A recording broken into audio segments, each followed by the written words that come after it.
This channel does not promote any violent, harmful, or illegal activities. All content provided by this channel is meant for an educational purpose only.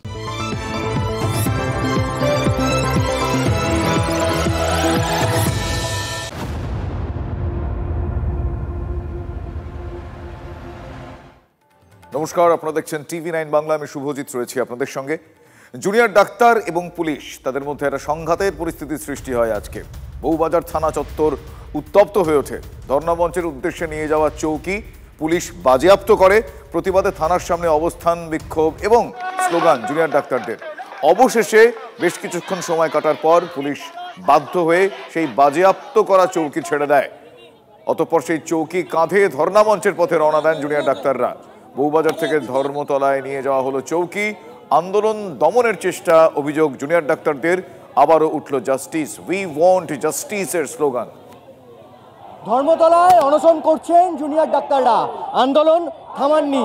Nirmalchandra street থেকে ঠিক বিকেলবেলা ডাক্তারদের জন্য ধর্মতলায় যে চৌকি এবং চেয়ার যাচ্ছিল তা আটক করে বউবাজার থানার পুলিশ, এবং এরপরই বউবাজার থানার সামনে বিক্ষোভ দেখান জুনিয়র চিকিৎসকরা। শুধু তাই নয়, তাদের সঙ্গে সামিল হন নাগরিক সমাজও। এবং দীর্ঘক্ষণ বাকবিতণ্ডা চলার পর অবশেষে রাত্রেবেলা সেই যে চৌকি এবং চেয়ার আটক করেছিল তা ছেড়ে দেওয়ার সিদ্ধান্ত নেয় বউবাজার থানার পুলিশ। এখানে যে আন্দোলনরত জুনিয়র চিকিৎসকরা ছিলেন এবং নাগরিক সমাজ তাদের সঙ্গে পা মিলিয়েছিল, তাদের সঙ্গে বিক্ষোভে সামিল হয়েছিল, তারা বলছেন যে এটা তাদের কাছে এক নৈতিক জয়। ক্যামেরায় সৌরিনের সঙ্গে কৌস্তব গঙ্গোপাধ্যায়, টিভি9 বাংলা, কলকাতা। কিছু প্রশ্ন রয়েছে, আমি আমার সহকর্মী কৌস্তবের কাছে আমি সরাসরি এই মুহূর্তে যাব। কৌস্তব, কিছুক্ষণ আগেই তারা সেই চৌকি নিয়ে ফিরলেন, কিন্তু চৌকি আটকানো হলো কেন? আবার এই মুহূর্তে তাদেরকে ছেড়েই বা দেওয়া হলো কেন? এই গোটা বিষয়টার কি উত্তর পাওয়া গেল তাদের বাদানুবাদের পর?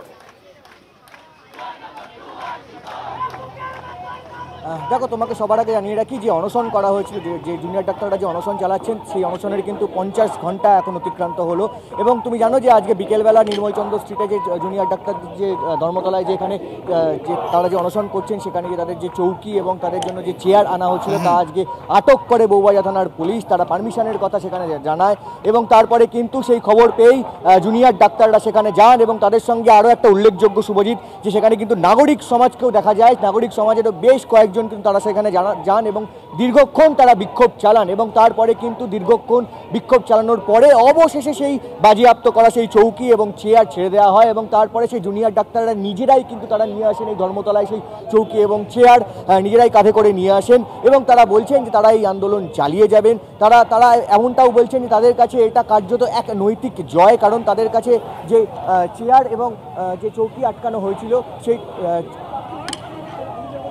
চৌকি এবং চেয়ার আটকানো হয়েছিল। আমি এই মুহূর্তে একটু কথা বলে নেব দেবলীনা দত্তের সঙ্গে, তিনিও আছেন অনশন মঞ্চে।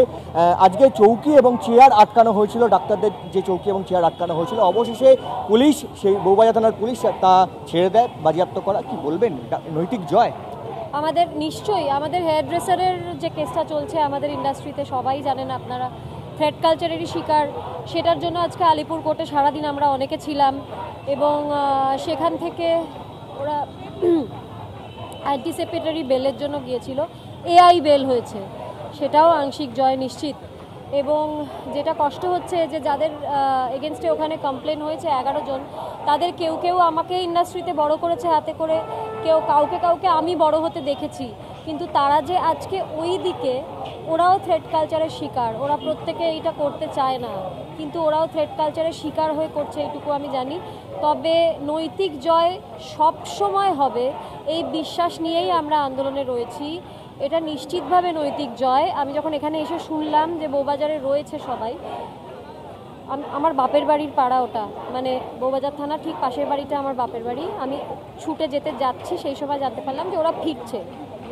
এই যে জয়গুলো প্রতি পদে, এগুলো না এবারে সময় হয়ে গেছে যে এই জয়গুলো বারবার হবে এবং আমরা ইতিবাচক, এটা হবে সেটা জেনেই আমরা আন্দোলন জারি রেখেছি, কারণ আমরা ইতিবাচক হবে।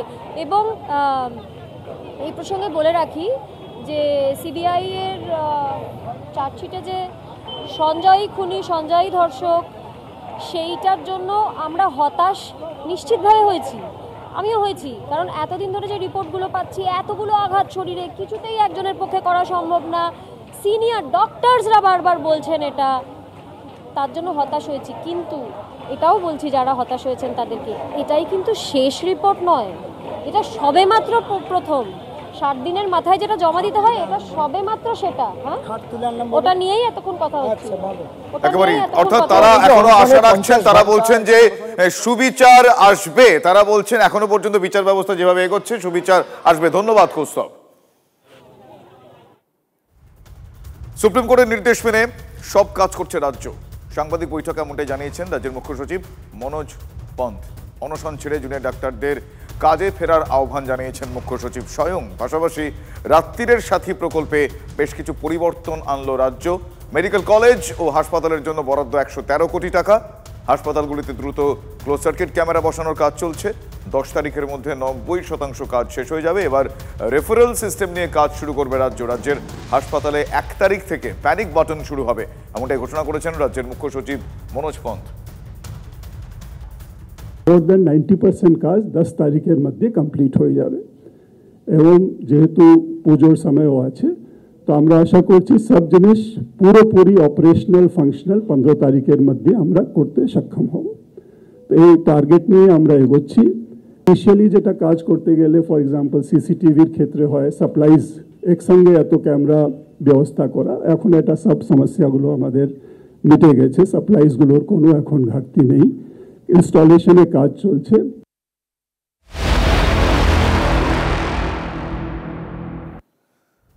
অন্যদিকে কুলতলির গ্রামে পৌঁছলো নাবালিকার দেহ। রাতে দেহ রেখে দেওয়া হতে পারে বলে সূত্রের খবর। আগামীকাল সকালে নাবালিকার দেহ নিয়ে গ্রামে ঘুরবেন স্থানীয়রা। বিকেলে দেহ সৎকার করা হতে পারে বলে এখনো পর্যন্ত সূত্রের খবর আমরা পাচ্ছি। 3 দিন পর কুলতলির তিলোত্তমার দেহ প্রবেশ করলো গ্রামে। শববাহী শকটে নিথর দেহ এই রাস্তা দিয়ে এগিয়ে গেল তার গ্রামের উদ্দেশ্যে। পিছনে তার গ্রামের যারা বাসিন্দা, আত্মীয় স্বজন, তারা দেহর সাথে সাথে ভিতরে গেল। স্বাভাবিকভাবেই এই ঘটনার পর থেকেই কিন্তু কার্যত পুলিশের বিরুদ্ধে ক্ষোভ, চাপা বিক্ষোভ, দফায় দফায় উত্তেজনা সৃষ্টি হয়েছিল এই গ্রামে। এবং অবশেষে দেহ এসে পৌঁছালো। গ্রামবাসীরা উই ওয়ান্ট জাস্টিস স্লোগান দিতে শুরু করলেন শববাহী শকটকে দেখেই। সব মিলিয়ে পুজোর আগেই তিলোত্তমার মৃত্যুর ঘটনায় কার্যত থমথমে নিশ্চুপ এই কৃপাখালী হালদারপাড়া গ্রাম। ক্যামেরায় মাখনের সাথে অরিত্র, TV9 বাংলা, কৃপাখালী। আমি এবার সরাসরি আমার সহকর্মী অরিত্রর কাছে যাব। অরিত্র, যে গ্রামের নাম কৃপাখালী, সেই গ্রামে পুজোর আগেই যা পরিস্থিতি, যা দৃশ্য, তা আর ব্যাখ্যার অপেক্ষা রাখে না। সেখানকার মানুষজন, তারা সেখানকার খুদে তিলোত্তমার দেহ গিয়েছে, কিন্তু তারা বিচার চাইছেন, তারা উই ওয়ান্ট জাস্টিস স্লোগান তুলছেন। কি বলছেন তারা?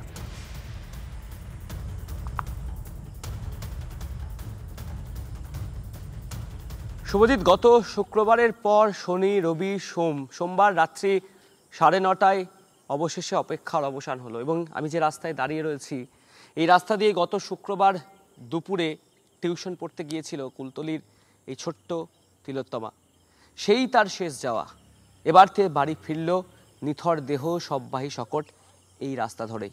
গ্রামবাসীরা উই ওয়ান্ট জাস্টিস স্লোগান দিতে শুরু করলেন এবং এই 3 দিনে এই গ্রাম দফায় দফায় উত্তপ্ত হয়েছিল। পুলিশের বিরুদ্ধে ক্ষোভ বিক্ষোভে ফেটে পড়েছিলেন গ্রামের বাসিন্দারা। তার নিথর দেহ এই মুহূর্তে তার বাড়ির কাছাকাছি পৌঁছে গিয়েছে। বাড়ির সামনে শঙ্খধ্বনি উই ওয়ান্ট জাস্টিস স্লোগান দিচ্ছেন পরিবার থেকে শুরু করে গ্রামবাসীরা। দেখো, যেটা আমরা পরিবার সূত্রে খবর পাচ্ছি যে আজ রাতে খুদে তিলোত্তমার দেহ এখানে শায়িত রাখা হবে এবং আগামীকাল সকালে গ্রামে তার দেহ নিয়ে ঘুরবেন তার প্রতিবেশীরা এবং গ্রামবাসীরা, এবং তারপর আগামীকাল বিকেলে তার দেহ সৎকার করা হবে। আমরা এখনো পর্যন্ত সেটাই জানতে পারছি। তবে পুজোর আগে যখন চারিদিকে চতুর্থী পঞ্চমীর সন্ধ্যায় আলোর ঢল, তখন এই কৃপাখালী গ্রাম অন্ধকারে ডুবে থমথমে হয়ে রয়েছে কৃপাখালী গ্রামের হালদারপাড়া। শুভজিৎ, ধন্যবাদ অরিত্র। আমি কথা বলছিলাম আমার সহকর্মী অরিত্রর সঙ্গে। কুলতলির কৃপাখালী গ্রামে কিছুক্ষণ আগেই এসে পৌঁছেছে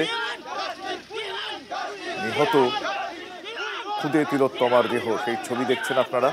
সেই গ্রামের মানুষজন, তারা আগামীকাল তার দেহ নিয়ে গোটা গ্রাম ঘুরবেন। তারা স্লোগানিং করবেন, তারা বিচার চাইবেন এই খুদে তিলোত্তমার জন্য।